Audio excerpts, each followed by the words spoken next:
Ẹ káàbọ̀ sórí ilé-iṣẹ́ wa ẹ̀yin ọmọ Yorùbá. Ó tún ti ṣẹlẹ̀ o. Ṣé dáadáa la bá yín? Ọ̀dẹ̀ ọdún bí? Okay o.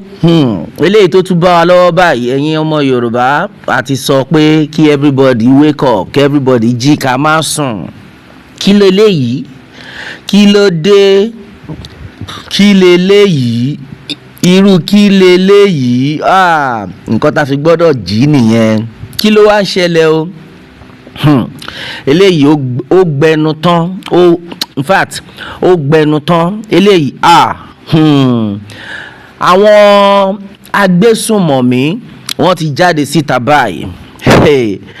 Àwọn agbésùnmọ̀mí yìí wọ́n ti bẹ̀rẹ̀ sí ní gba owó. Bẹ́ẹ̀ ni wọ́n ti bẹ̀rẹ̀ sí ní gbowó ní agbègbè kan ní Benue. Wọ́n ti bẹ̀rẹ̀ sí ní gba owó. Ẹ dẹ̀ mọ̀ pé bí kíní bá ti lè táwọn èèyàn bá dẹ̀ sí lè bẹ̀rẹ̀ sí ní san owó yìí ó máa kárí ilé. Everybody ló kàn báyìí o. Àwọn èèyàn ń pariwo pé ebi ló kàn báyìí. Eléyìí yàtọ̀ sí èmi ló kàn, pé ebi ló kàn. Tó bá tẹ̀ jẹ́ pé ibi nìkan ni kò bá tiẹ̀ dá ikú. Ọlọ́run ní jẹ́ kí ikú kàn wá.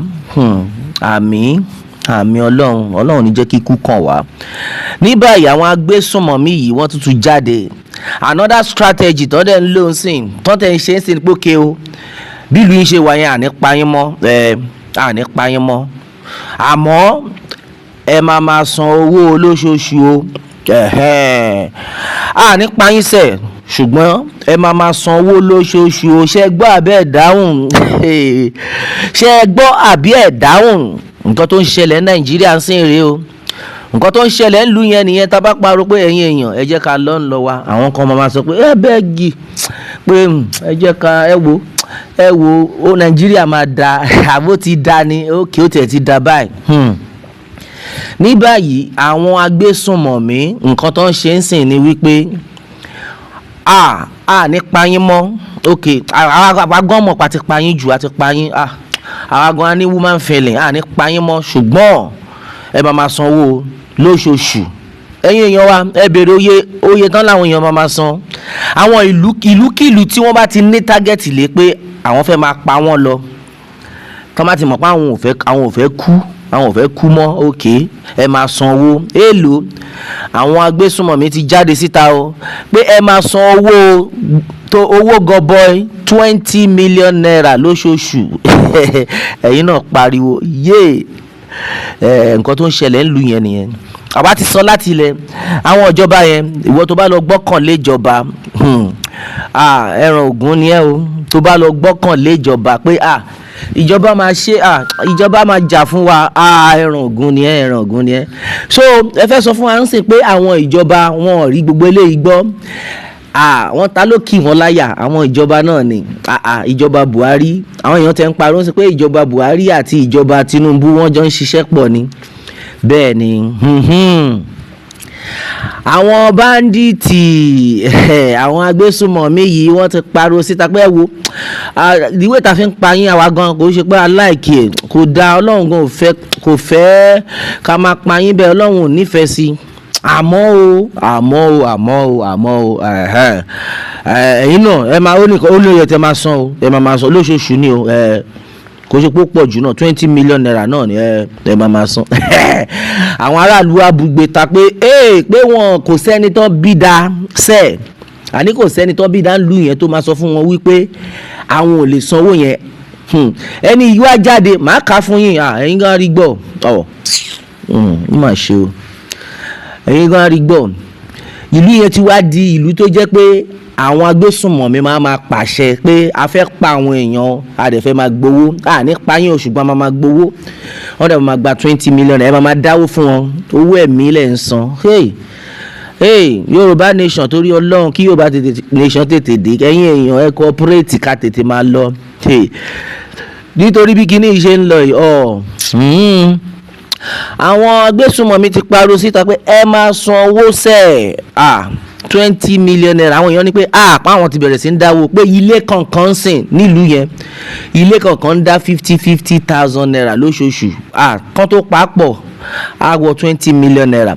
Wọ́n ní ó dẹ̀ ní àwọn ilé kan tó yẹ pé tèrò bá pọ̀ ń bẹ̀ bí irú àwọn royal pé fún àwọn ọba wọn ń bẹ̀ wọ́n lẹ́nu àti sọ̀rọ̀ pé wọ́n ti ní pé tọ́ máa fi lè sọ fún ìjọba tíjọba fi lè gbọ́ pé gbogbo wọn làwọn máa pa tán. Àwa dẹ̀ ti gbọ́ báyìí, àwa ti gbé síta káwọn èèyàn lè kí ìjọba náà lè gbọ́ ni bẹ́ẹ̀ ni. So nísìta tí wàá gbé síta kí ló wá fẹ́ ṣẹlẹ̀ sáwọn ará àdúgbò? Wọ́n máa sá kúrò ńlú yẹn àbí wọ́n gbọ́dọ̀ sá lọ ni? Àwọn gbọ́dọ̀, because àwọn bandits ti sọ pé tó máa fi lè jẹ́ kí etí mẹ́ta gbọ́ pé àwọn máa pa gbogbo wọn dànù. Ìlú yẹn nìyẹn, ìlú táwọn kan ń pariwo wọn Nàìjíríà, ìlú táwọn kan ń pariwo pé restructuring ló lè ṣe ìlú yẹn nìyẹn, ìlú yẹn nìyẹn. Ọlọ́run máa jẹ́ àárí. Some people they want make I buy, some people they want make I Ọlọ́run máa jẹ́ o, exactly, Ọlọ́run máa jàrí. Wọ́n ti ní kọ́ lọ mówó gọbọi lóṣooṣù 20 million naira táwọn ò bá fẹ́ kú o, ṣùgbọ́n tẹ́ bá fẹ́ kú ẹ̀yẹn tẹ́ má da nǹkan tó ṣẹlẹ̀ ní nílùú tó lọ́ba, nílùú tó níjòyè. Wọ́n dẹ̀ ti ròyìn pọ́n ti pa àwọn èèyàn gan bẹ̀ yẹn, so àwọn tó kù ẹ̀rù bá wọn pé ẹ má jà ṣe ẹjáda ilé kankan ní ìta ní pé kò sówó kò sóúnjẹ tẹ́bi ń pa àwọn aráàlú, ilé kankan wá ń dá 50,000 naira 50 ìyẹn náà nice. Well, my brother, my sister, you are welcome back onto this channel. Well, this is another strong one reaching us still on the matter. Yòrùbá nation no going back, exactly what it is, exactly what the people are talking about. This one is a daring one. Yes, mi ní pé wọ́n lórúkọ tó máa ń pè wọ́n, máa pè wọ́n ní Agbesunmominti. Ara fi òyìnbó èdè Gẹ̀ẹ́sì yẹn a máa tún fi máa pàṣẹ ó ti yé yín bẹ́yìn tèmi torí ìkànnì táwa lórí platform táwa yìí nìyẹn wọn fẹ́ máa gbọ́ kínní yẹn sétí. So daring Agbesunmominti demand ó ti yé yín bẹ́ẹ̀ okay wọ́n dí ẹ̀ wọ́n ní téèyàn àwọn tó ń dí èèyàn tó ń pé nǹkan tẹ́ bá fẹ́ ṣe la fẹ́ rí ṣe pé a ti bá yín fà sẹ́ pé kò sí nǹkan tó fẹ́ ṣẹlẹ̀ kò sí nǹkan tí ìjọba fẹ́ ṣe sẹ́ 20 million yìí a máa gbà lọ́wọ́ yín ni bíbẹ̀ kọ́ a máa pa yín lọ ni. Okay, according to Sahara reporters, daring Agbesunmominti demand 20 million naira monthly levies from Benue State communities. Ìwọ tó bá láwọn èèyàn Benue wọ́n máa jẹ́ ẹ sí wọ́n kàn pa wọ́n bí ẹdìyẹ. Ó máa ṣe o nílùú tó lọ́ba tó níjòyè. Ẹ má gbàgbé pé àwọn èèyàn ẹlẹ́ran ara làwọn lè náà bẹ́ẹ̀ ṣe ń jẹ̀bà làwọn náà ń jẹ̀bà o, bẹ́ẹ̀ ṣe ń mutí làwọn náà ń mutí o, bẹ́ẹ̀ ṣe ń jẹ ìrẹsì làwọn ń jẹ ìrẹsì, bẹ́ẹ̀ ṣe ń lọ sóko làwọn náà ń lọ sóko, bẹ́ẹ̀ ṣe ń wa mọ́tò. Ó máa ṣe o ó máa ṣe o eléyìí náà àgà báyìí.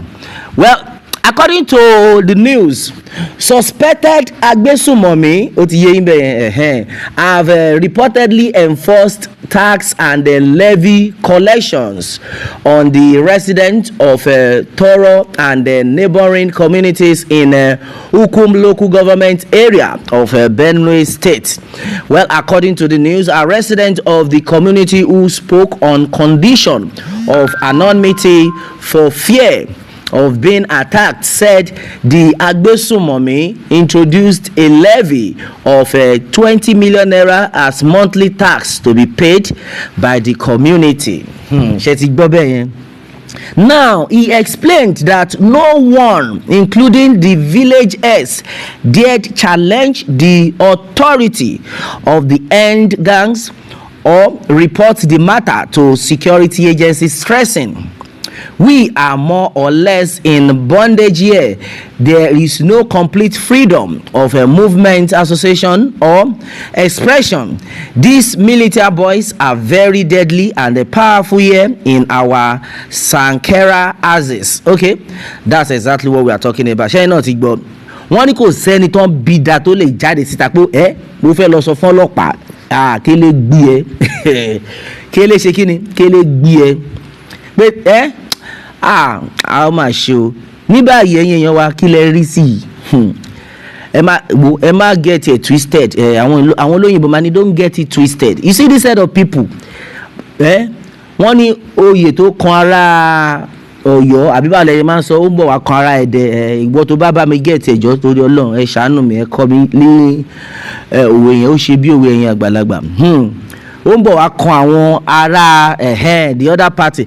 Now díẹ̀ wọ́n kọ́ bẹ̀rẹ̀ láti north àwọn Yorùbá ń pọ̀ pé north ló ti bẹ̀rẹ̀ jàre kò sí nǹkan tó kàn wá ṣé ó ti dé ilẹ̀ Yorùbá bí ó ti dé ilẹ̀ Yorùbá so táwọn ìjọba bá farabalẹ̀ tó bá ń gbádùn bí àwọn pípù yìí tó máa farabalẹ̀ tó bá ní pé kò sí nǹkan tó kàn wọ́n àwọn pípù yìí ni wọ́n máa dùn wọ́n máa ṣe yánmá yànmọ́ Yorùbá nation ló lè ṣe o bẹ́ẹ̀ fẹ́ bẹ́ẹ̀ kọ̀ ẹ̀yin èèyàn wa in fact ó tẹ̀ ti da nǹkan tó tẹ̀ ń dùnnú èmi sí ni pé most of àwọn èèyàn wa every one of them they are now in support of this movement bẹ́ẹ̀ni everybody ojú everybody ti bó báyìí so everybody ti wá ready àti support the movement yẹn pé báyìí bó ṣe ń lọ yẹn àwa ready Yorùbá nation ló lè ṣe ó ti wá da because ó ti kan everybody kó má bàa kan gbogbo ìlú tán kó má bàa pa wá tán la ṣe ń pariwo pé ẹ pariwo bóde o Yorùbá nation ẹja máa lọ wá o because àwọn arábí wọn ò bá wa ṣeré o bẹ́ẹ̀ ni o and exactly what it is my brother my sister onto this one still on the matter Yorùbá nation no going back exactly what it is. Exactly what the people are talking about. What more can we say? Meanwhile, let me have your own take on this, and then remember to subscribe for more updates if you are just joining us on this channel for the first time. All right, thanks and God bless.